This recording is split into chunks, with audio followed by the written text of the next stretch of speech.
हमारी इस धरती पर कुत्तों का क्या महत्व है? आखिर कुत्ते का जन्म न्याय की गुहार। देखिए, हमें यह भली भांति ज्ञात है कि कुछ लोग जो कि नास्तिक प्रवृत्ति के होंगे, वे कहेंगे कि आखिर कुत्ते ने कैसे समझाया भगवान भोलेनाथ को। क्या भगवान भोलेनाथ जी को कुत्ते की भाषा भी आती है? तो उनके लिए यह सीधा सा जवाब है कि भगवान शिव की आराधना जब मनुष्य करता है तो जिस भी भाषा का वह प्रयोग करता है वे सब मनुष्य की ही बनाई हुई हैं। तो बात को समझने का प्रयास करें। भगवान भोलेनाथ मन की पुकार समझते हैं, शब्दों से उनका दूर दूर तक कोई संबंध नहीं है। भक्तों, इस कथा में यह बताया गया है कि कौन सा कर्म करने से कुत्ते की योनि में जन्म मिलता है। एक समय भगवान भोलेनाथ माता पार्वती जी, गणेश और नंदी गण के साथ अपने निवास स्थान कैलाश पर विराजमान थे। तभी उन्होंने एक कुत्ते के रोने की आवाज सुनी। उनके द्वार पर कुत्ते को रोते हुए 3 दिन से ज्यादा बीत गए। तब भगवान भोलेनाथ ने देखा कि यह कुत्ता लगातार तीसरे दिन भी मेरे द्वार पर पड़ा रो रहा है। मुझे इसके मन की बात को जानना चाहिए कि कुत्ता क्यों रो रहा है। यही सोचकर उस कुत्ते को अपने समक्ष बुलाने के लिए भगवान भोलेनाथ ने नंदी जी को भेजा, परंतु उस कुत्ते ने स्पष्ट शब्दों में कहा कि हे नंदी महाराज, मुझे पाप योनि में जन्म मिला है, इसलिए मैं भगवान भोलेनाथ के दरबार में नहीं जा सकता।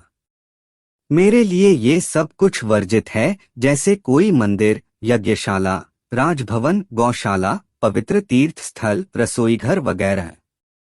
नंदी महाराज ने सारी बात जाकर भगवान भोलेनाथ को सुनाई।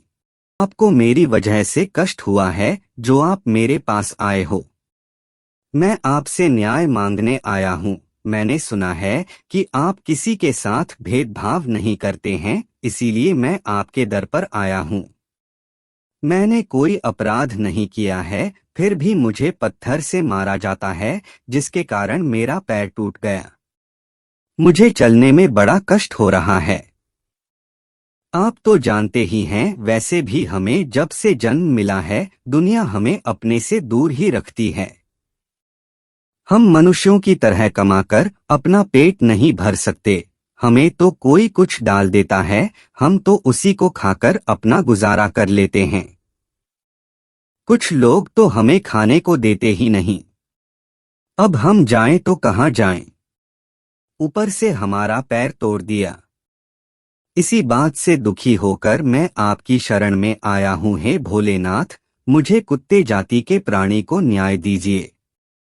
कुत्ते की पूरी बात सुनकर भगवान भोलेनाथ ने उस सन्यासी को बुलाया और उससे पूछा कि मुनिवर, आपने किस अपराध के कारण इस प्राणी का पैर तोड़ दिया?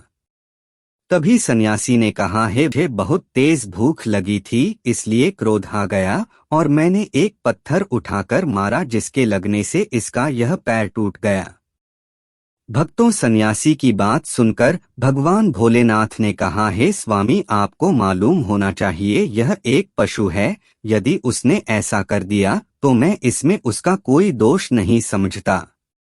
यह उसकी जाति की प्रवृत्ति है, इसीलिए आप ही अपराधी हैं। यदि आपको भूख लगी थी तो भूख तो इस कुत्ते को भी लगी थी।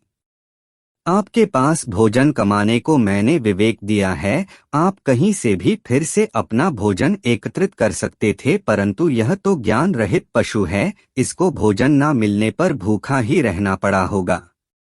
भगवान भोलेनाथ ने कुत्ते को कहा कि यह सन्यासी तुम्हारा दोषी है। तुम ही निर्धारित करो कि इसे क्या दंड मिलना चाहिए।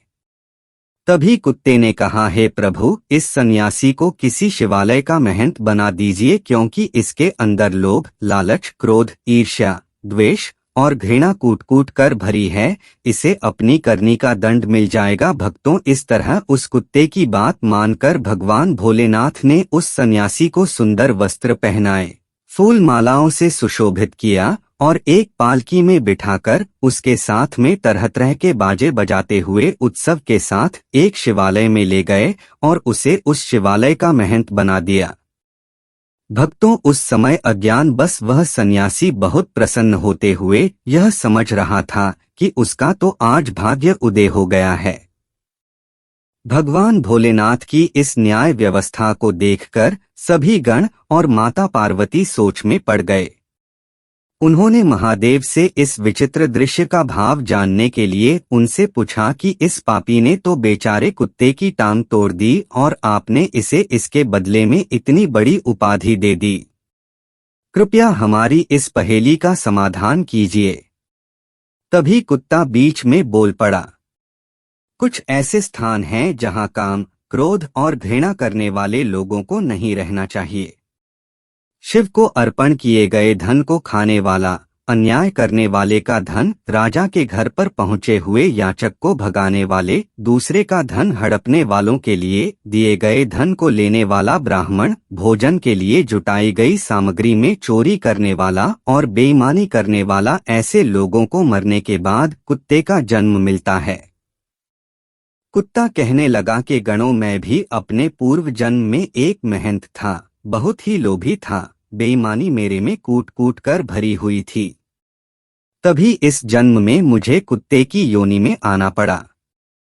इसका अर्थ यह बिल्कुल नहीं है सभी को कुत्ता योनि में जन्म लेना पड़ता है। जो ईमानदारी से सेवा करते हैं और उसके पास आए हुए धन को लोगों में, दीन दुखियों में, यज्ञ कर्मों में, पूजा पाठ में लगाते हैं, ऐसे में जाकर भोलेनाथ के सेवक बन जाते हैं।